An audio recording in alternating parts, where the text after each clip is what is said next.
Komando Pasukan Khusus atau Kopassus merupakan salah satu pasukan elit militer milik TNI Angkatan Darat Indonesia yang cukup terpandang di dunia.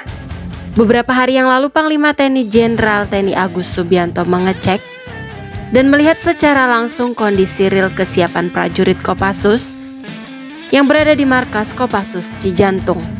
Saat kunjungannya, Panglima TNI berkesempatan langsung melihat aksi demonstrasi, mulai dari kegiatan serbuan gedung, latihan KTAF, cakra dan kalistenik di lapangan Ahmad Kirang. Dalam kesempatan yang sama, Jenderal TNI Agus Subianto juga menyaksikan latihan keterampilan menembak, reaksi yang diperagakan oleh para prajurit Kopassus di lapangan tembak Alfa dan Bavo. Menariknya, ternyata dalam kunjungan kali ini terdapat 3 Jenderal Kopassus berdarah Batak yang turut mengawal Panglima TNI.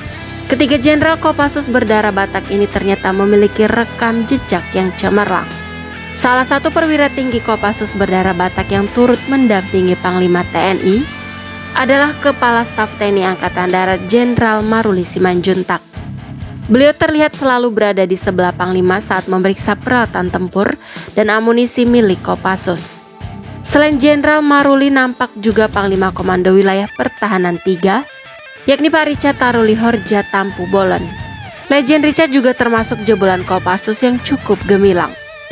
Selain kedua pati tersebut, turut hadir Mayor Jenderal TNI Jonathan Binsar Parluhutan Sianipar.